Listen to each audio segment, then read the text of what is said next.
The hallway was empty except for me, my footsteps echoing against the polished linoleum as I made my way toward the auditorium doors.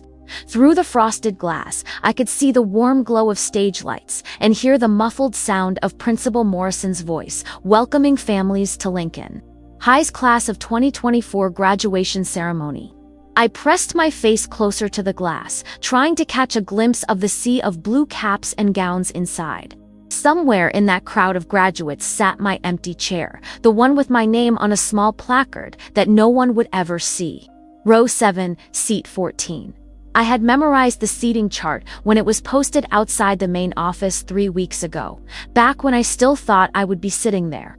Ladies and gentlemen, please rise for the presentation of colors. Principal Morrison's voice carried through the doors, and I could hear the rustle of 300 people standing in unison.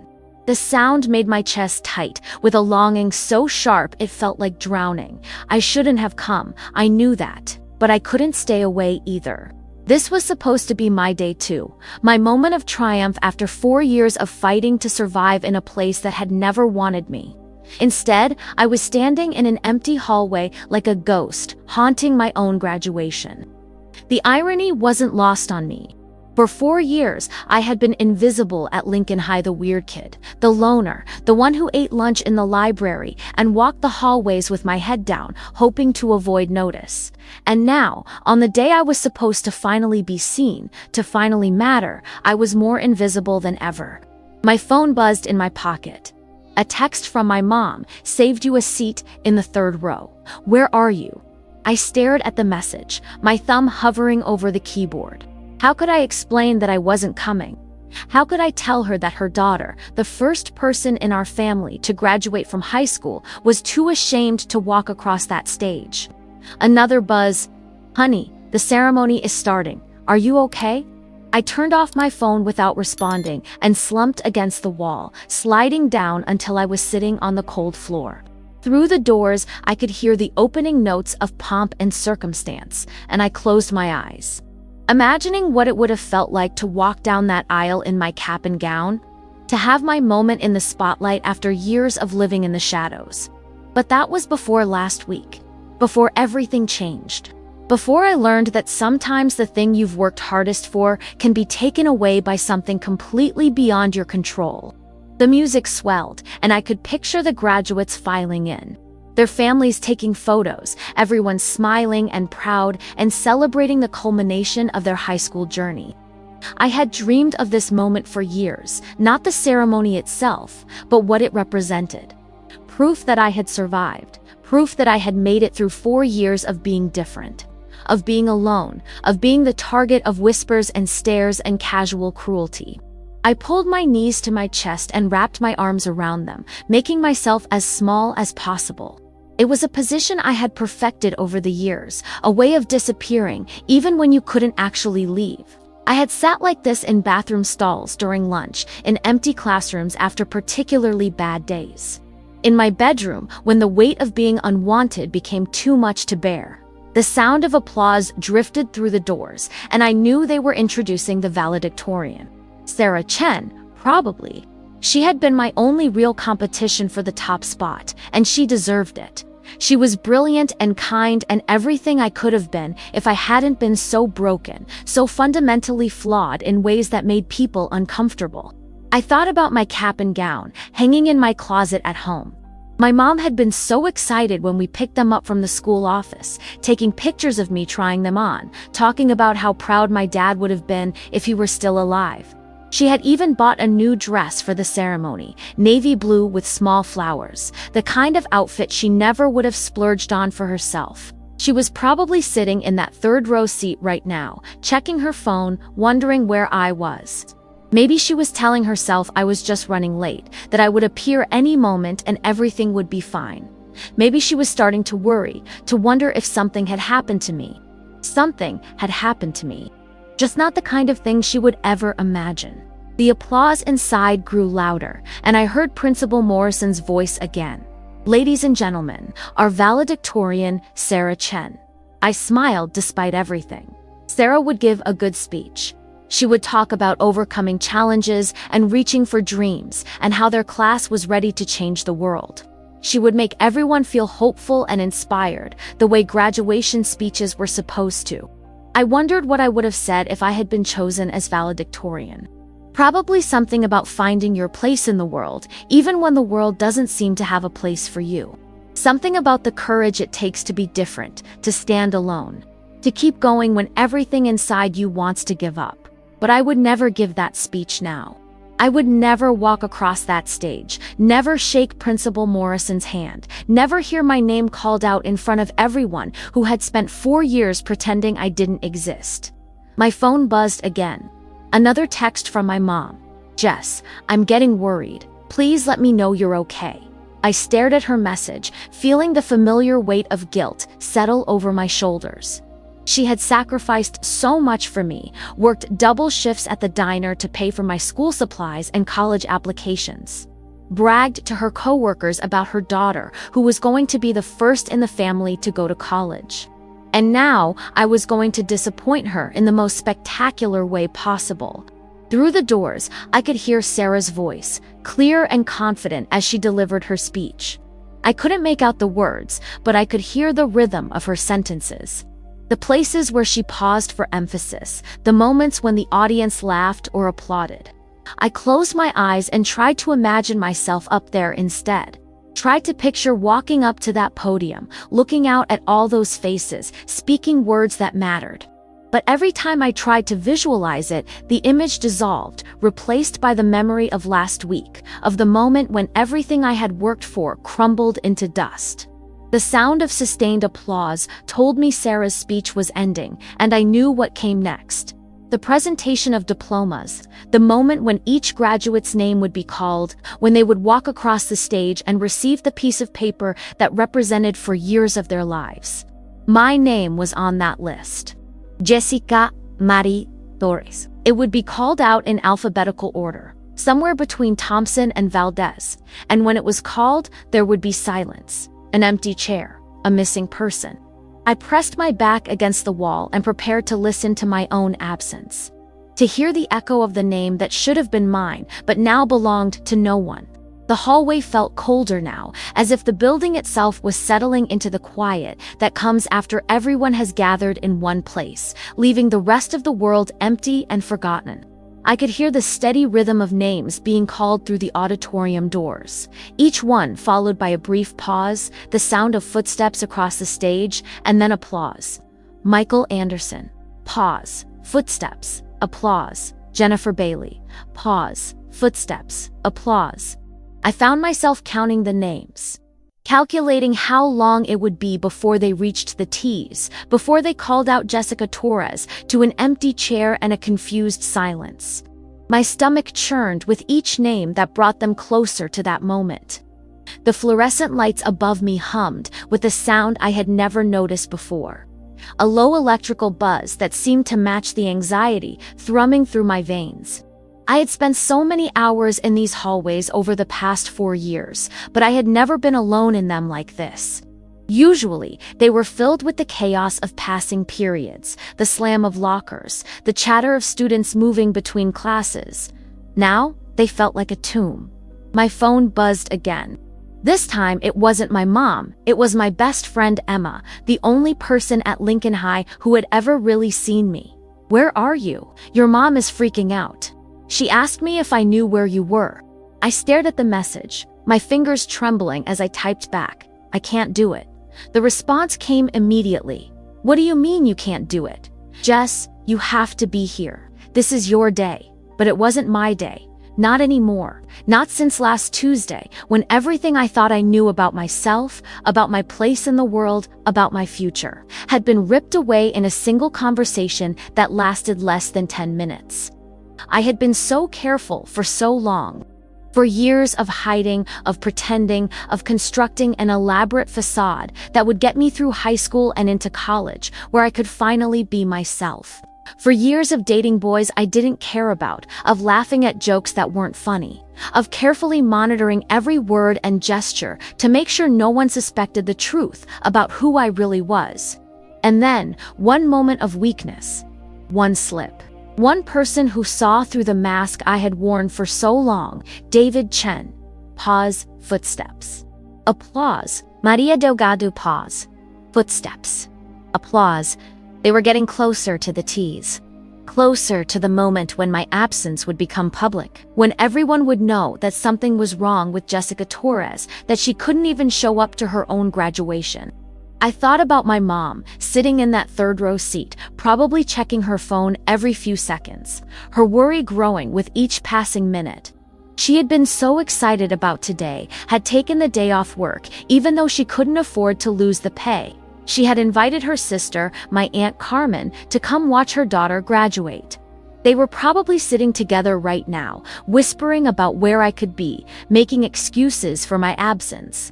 My mom didn't know. Nobody knew except for the person who had figured it out, who had cornered me after school last Tuesday with a smile that looked friendly but felt like a knife. "I know what you are," they had said. And those 5 words had destroyed everything I had built, everything I had worked for, everything I had hoped to become. Elizabeth Foster. Pause. Footsteps. Applause. James Garcia. Pause. Footsteps. Applause. Pulled my knees tighter to my chest and tried to block out the sound of the ceremony continuing without me. But I couldn't stop thinking about what should have been happening right now. I should have been sitting in row 7, seat 14, waiting for my name to be called. I should have been nervous about walking across the stage, about shaking Principal Morrison's hand, about not tripping in front of everyone. Instead, I was hiding in an empty hallway, too ashamed and too afraid to claim the moment I had earned. My phone buzzed again. "Emma, Jess, please. Whatever this is about, we can figure it out. Just come inside. Your mom is about to cry." The thought of my mom crying because of me made my chest feel like it was caving in. She had already cried so much in her life when my dad died, when money was tight. When I was bullied in middle school and came home with bruises I couldn't explain. She deserved to have this one day, this one moment of pure joy and pride. But I couldn't give it to her, not anymore. Not when I knew that the person who had discovered my secret was sitting somewhere in that auditorium, probably smiling as they watched me destroy myself from the inside out. Katherine Johnson. Pause. Footsteps. Applause. Ryan Kim. Pause. Footsteps. Applause. The names were coming faster now, or maybe time was just moving differently for me, the way it does when you're waiting for something terrible to happen. I could picture the scene inside the auditorium, proud families taking photos, graduates grinning as they received their diplomas, the warm glow of accomplishment filling the room. I had dreamed of this moment for so long, not just the ceremony itself, but what it represented. Freedom, the end of high school, the end of having to pretend to be someone I wasn't, the beginning of a life where I could finally be honest about who I was. College was supposed to be different. I was going to state in the fall, 3 hours away from Lincoln, far enough that I could start over completely. I had already researched the LGBTQ center on campus, had looked up clubs and organizations where I could meet people like me, where I could finally stop hiding. But now, even that felt impossible. How could I start over when I couldn't even finish what I had started here? Nicole Martinez. Pause. Footsteps. Applause. Brandon Miller. Pause. Footsteps. Applause. I closed my eyes and tried to remember the last time I had felt truly happy, truly hopeful about the future. It was probably 3 weeks ago when I had gotten my acceptance letter to state. When my mom had screamed with joy and called everyone she knew to tell them her daughter was going to college. I had felt so proud that day, so ready to take on the world. I had even started to imagine what it would be like to come out to my mom after I graduated, to finally tell her the truth about who I was. I had pictured her being surprised but supportive, had imagined bringing home a girlfriend for Christmas break, had dreamed of a future where I didn't have to hide anymore. But that was before last Tuesday. Before I learned that secrets have a way of finding their way into the light, no matter how carefully you try to bury them. Patricia Rodriguez. Pause. Footsteps. Applause. Stephen Smith. Pause. Footsteps. Applause. They were in the S's now. The T's were coming soon. My name was coming soon. And when they called it, when they said Jessica Torres and no one walked across that stage, everyone would know that something was wrong with me. My phone buzzed again, but this time it wasn't Emma or my mom. It was an unknown number, and the message made my blood run cold. Enjoying the ceremony from out there. Don't worry, I won't tell anyone where you are. Your secret is safe with me. For now, I stared at the message, my hands shaking so badly I almost dropped the phone. They were here, in the auditorium, watching me destroy myself, enjoying every moment of my humiliation. I looked up at the frosted glass doors, suddenly feeling exposed, even though I was alone in the hallway. Were they watching me somehow? Could they see me sitting here, broken and afraid? Timothy Taylor, pause, footsteps, applause. Amanda Thompson, pause, footsteps, applause. My name was next. In just a few seconds, Principal Morrison would call out Jessica Torres, and there would be silence. Confusion, a missing person where there should have been a graduate. I pressed my back against the wall and prepared to hear my own absence echo through the auditorium, to listen to the sound of my failure being announced to everyone I had ever known. But as I sat there, waiting for my name to be called into the void, I realized that this moment, this choice to hide, to disappear, to let fear win, was going to define me more than any diploma ever could. And I wasn't sure I could live with that. Jessica Torres. The sound of my name being called through the auditorium doors hit me like a physical blow. I held my breath, waiting for the silence that would follow, the confused pause when no one appeared to claim their diploma. But instead, I heard something impossible. Footsteps. Confident, measured footsteps crossing the stage. I scrambled to my feet and pressed my face against the frosted glass, trying to see through the distorted view into the auditorium. Someone was walking across that stage. Someone was shaking Principal Morrison's hand. Someone was accepting the diploma that belonged to me, but that was impossible. I was here, in the hallway. I was the only Jessica Torres in the graduating class. So who was up there pretending to be me? The applause that followed was normal, routine, exactly the same as it had been for every other graduate. No confusion, no questions, no indication that anything was wrong. Whoever was up there had pulled it off perfectly. My phone buzzed with a text from Emma. "Oh my God, Jess, you made it. You looked so nervous up there, but you did great. Where did you go after? I can't find you anywhere." I stared at the message, my mind reeling. Emma thought she had seen me walk across the stage. She thought I had been up there, accepting my diploma, participating in my own graduation. Another text, this one from my mom. "Mia, I'm so proud of you. You looked beautiful up there. I got so many pictures. Where are you now? I want to give you the biggest hug." My hands were shaking as I typed back, "In the bathroom. Be right there." But I didn't move toward the bathroom. Instead, I stood frozen in the hallway, trying to process what had just happened. Someone had walked across that stage in my place. Someone had accepted my diploma, had posed for photos, had fooled everyone into thinking they were me. But who and why? The ceremony was continuing inside, the steady rhythm of names and applause resuming as if nothing unusual had happened. But something extraordinary had happened. Someone had saved me from my own cowardice, had prevented my absence from becoming a public humiliation. I needed to see who it was. I needed to understand what was happening. I made my way to the side entrance of the auditorium, the one that led backstage.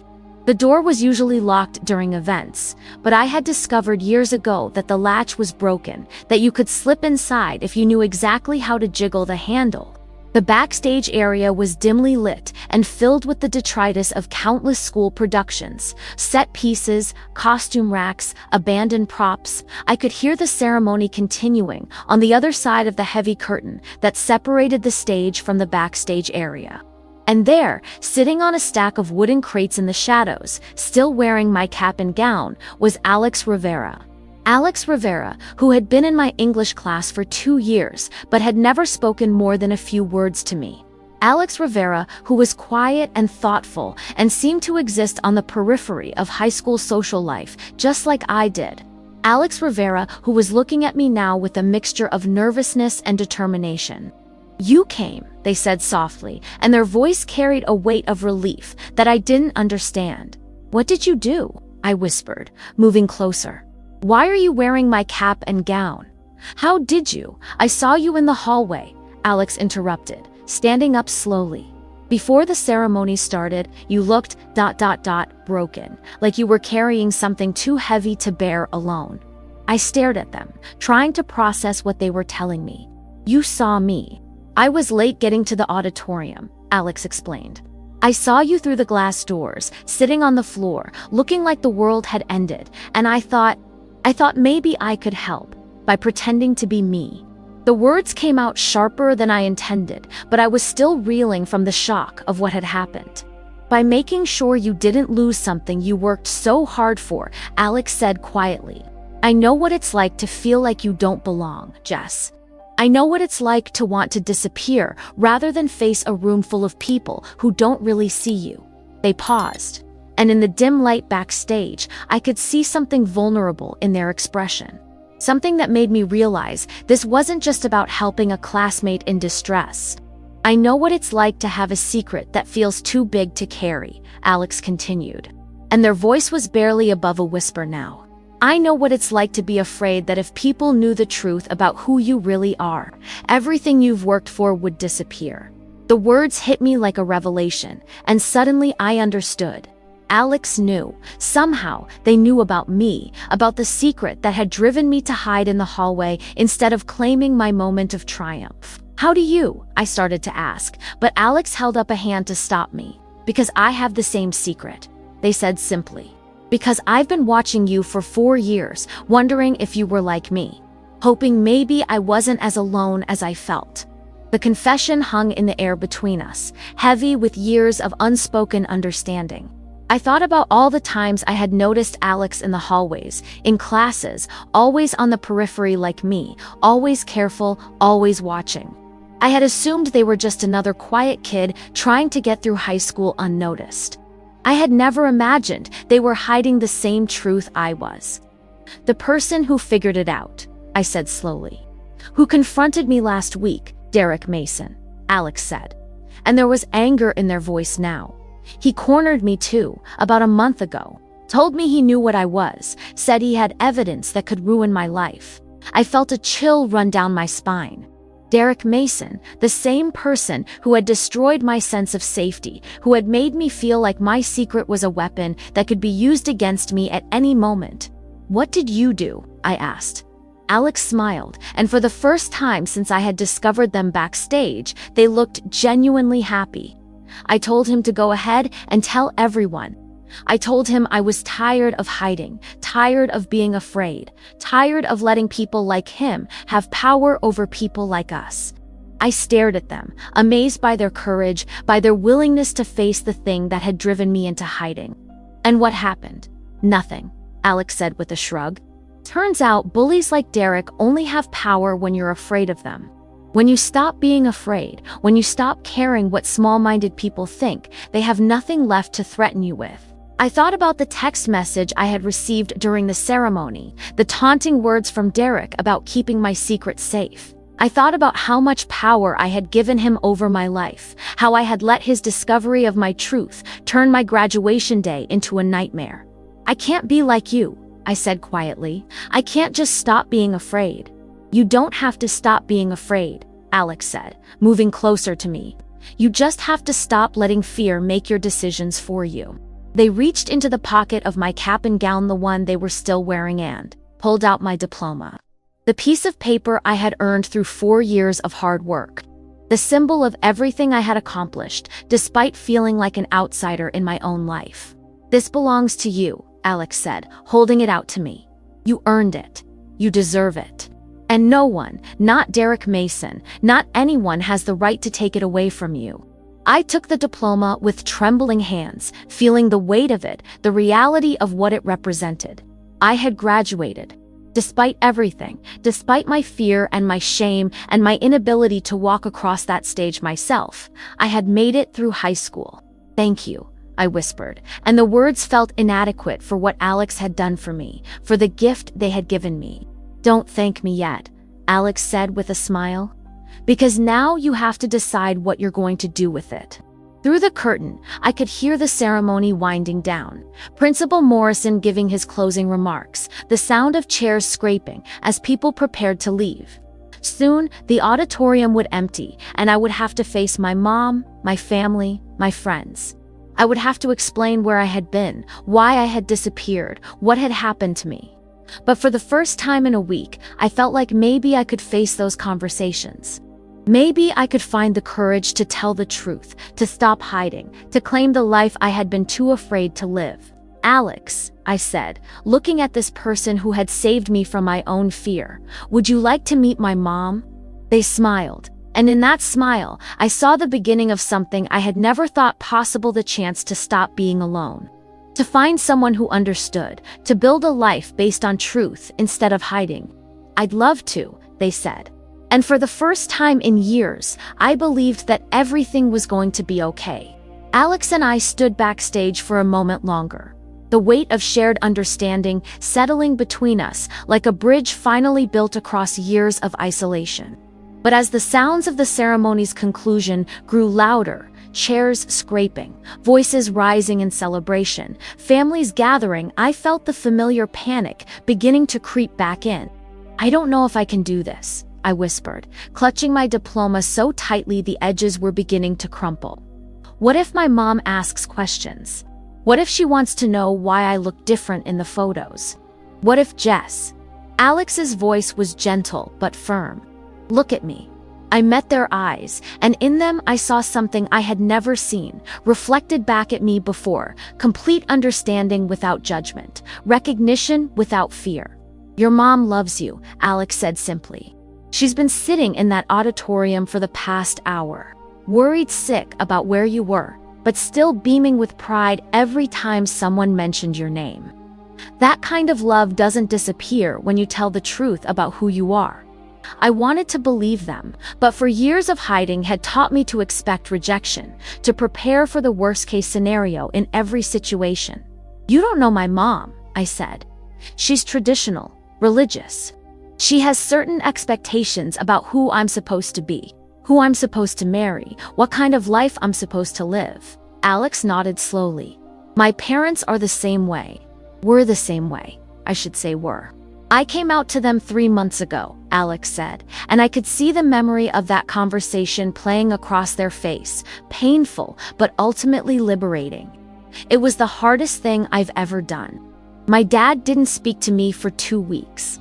My mom cried for 3 days straight. My heart sank. This was exactly what I had been afraid of, exactly why I had been planning to wait until college to tell anyone the truth about myself. But," Alex continued, "after the shock wore off, after they had time to process what I had told them, something amazing happened. They started asking questions. Real questions, not the kind designed to change my mind or fix me, but questions that showed they wanted to understand. I felt a flicker of hope, but I was afraid to let it grow too large. My mom started researching LGBTQ+ issues online," Alex said with a small smile. "She joined a support group for parents. She bought books, watched documentaries, educated herself about something she had never had to think about before. And your dad? My dad is a mechanic," Alex said. "He's not great with words, never has been. But last week, he asked me if I wanted to bring my girlfriend to dinner on Sunday." The simple acceptance in that statement hit me like a wave. I had been so focused on imagining rejection that I had never really considered the possibility of acceptance, of love that was strong enough to overcome surprise and confusion. "The thing is," Alex continued, "I spent so much time being afraid of their reaction that I never gave them the chance to surprise me. I never gave them the opportunity to show me that their love was bigger than their expectations." Through the curtain, I could hear the auditorium beginning to empty, families gathering their belongings and making their way toward the exits. Soon, I would have to face my mom, would have to explain where I had been and why I had missed my own graduation ceremony. "There's something else," Alex said, and their voice took on a harder edge. "Derek Mason is out there. He's been watching your mom, waiting to see what happens when you don't show up. I think he's planning to tell her about you, to use your absence as proof that you're too ashamed to face your family." The thought of Derek approaching my mom, of him being the one to reveal my secret in the cruelest possible way, made my stomach turn. I had been so focused on protecting myself that I hadn't considered how my hiding might actually make things worse for the people I loved. "I can't let that happen," I said, and for the first time in a week, I felt something stronger than fear. I felt anger not at myself, but at Derek, at the system that had taught me to be ashamed of who I was.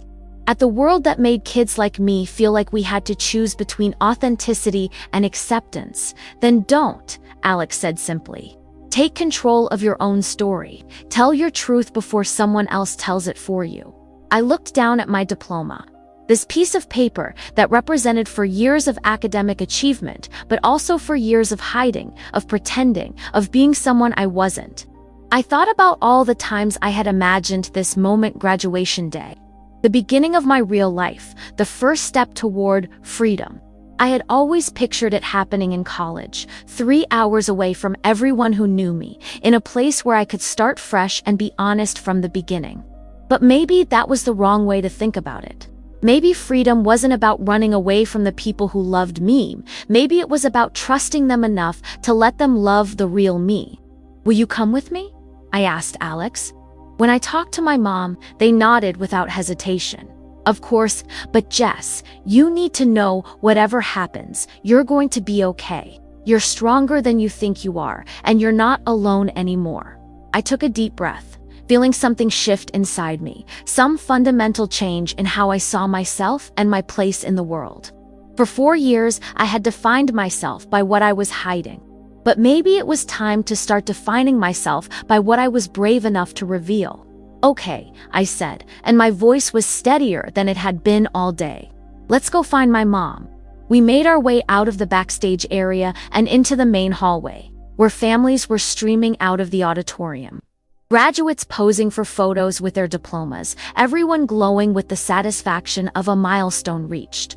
I spotted my mom immediately. She was standing near the auditorium doors, scanning the crowd with worried eyes, her phone pressed to her ear. Probably calling me again, wondering where I had disappeared to. And there, just a few feet away from her, was Derek Mason. He was watching her with a predatory smile, clearly waiting for the right moment to approach, to deliver whatever cruel revelation he had planned. "There," I said to Alex, pointing toward my mom. "And there's Derek." Alex followed my gaze, and their expression hardened. "He's not going to get the chance to hurt her," they said firmly. "Because you're going to get there first." I started walking toward my mom, my legs feeling shaky but determined.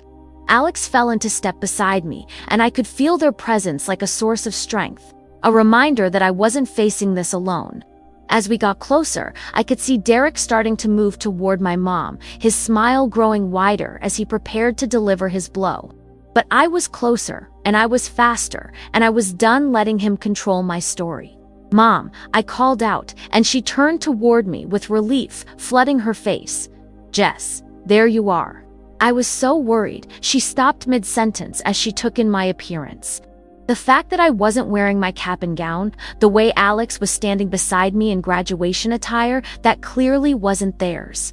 "Mom," I said again, and my voice was clear and strong. "I need to tell you something important. Something I should have told you a long time ago." I could see Derek stopping in his tracks, his smile faltering as he realized that his moment of power was slipping away.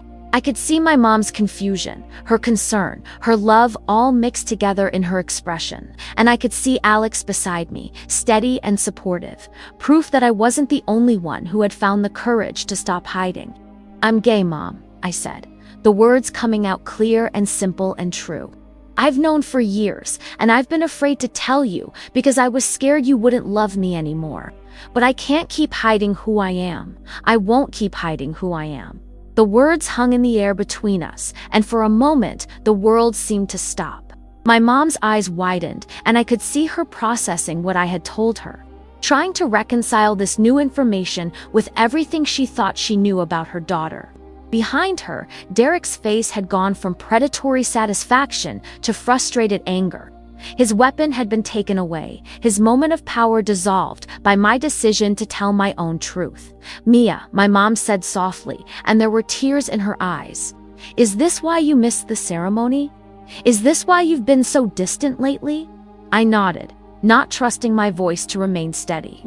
And then, without another word, my mom stepped forward and wrapped me in the tightest hug of my life. "I love you," she whispered in my ear.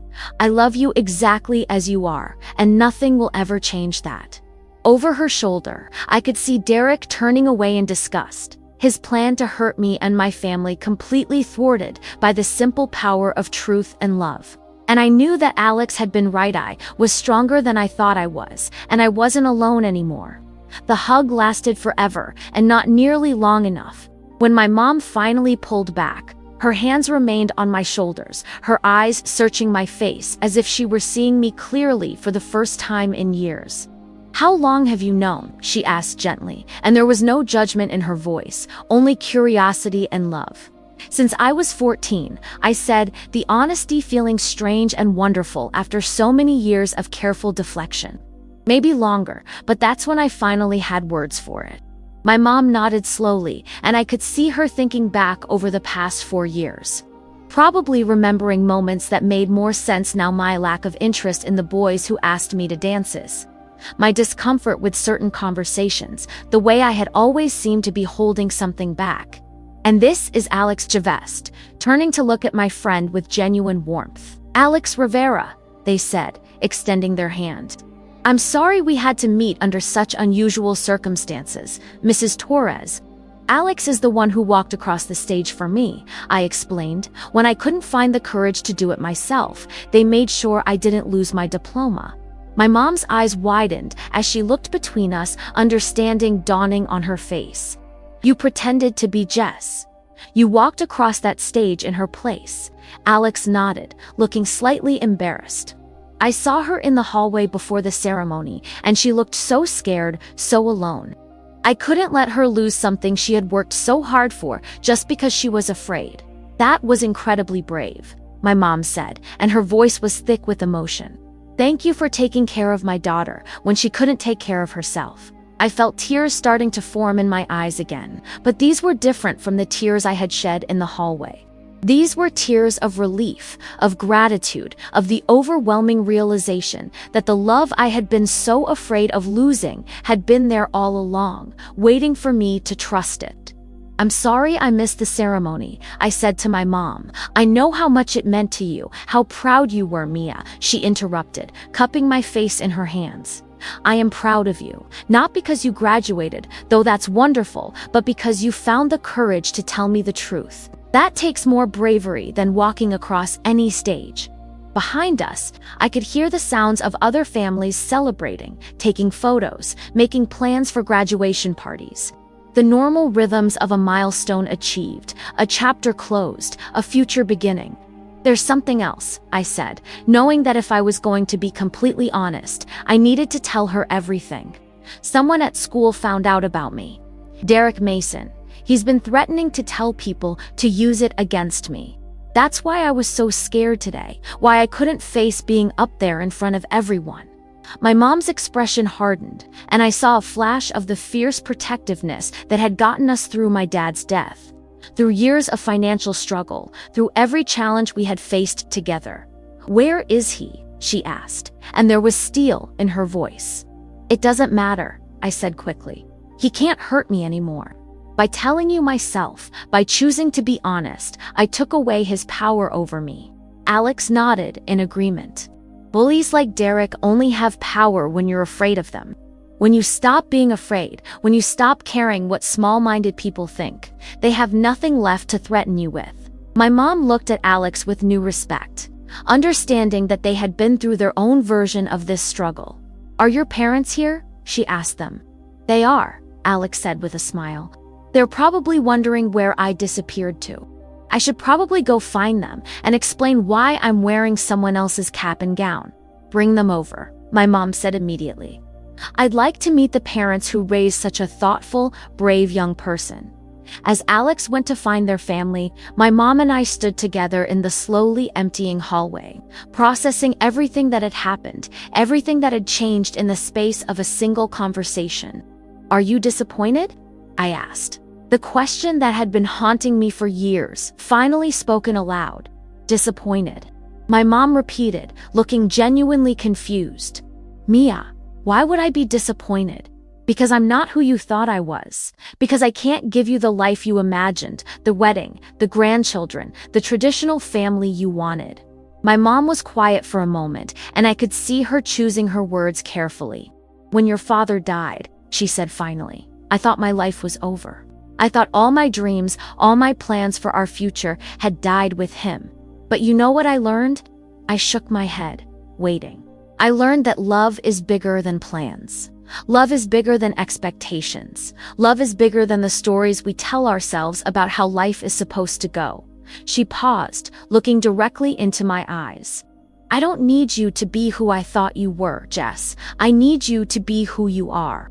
And whoever that is, whatever that looks like, I will love and support you completely." The words hit me like a wave of warmth, washing away years of fear and shame and self-doubt. I had spent so much time imagining rejection that I had never really considered the possibility of this complete, unconditional acceptance. "Besides," my mom added with a smile, "who says you can't give me grandchildren? There are lots of ways to build a family these days." I laughed through my tears, amazed by her ability to adapt, to embrace possibilities I had never even considered. Alex returned with their parents, middle-aged couple who looked nervous but determined to understand this new world they were navigating. Introductions were made, stories were shared, and I watched as our two families began to connect over the shared experience of loving children who were braver than they knew.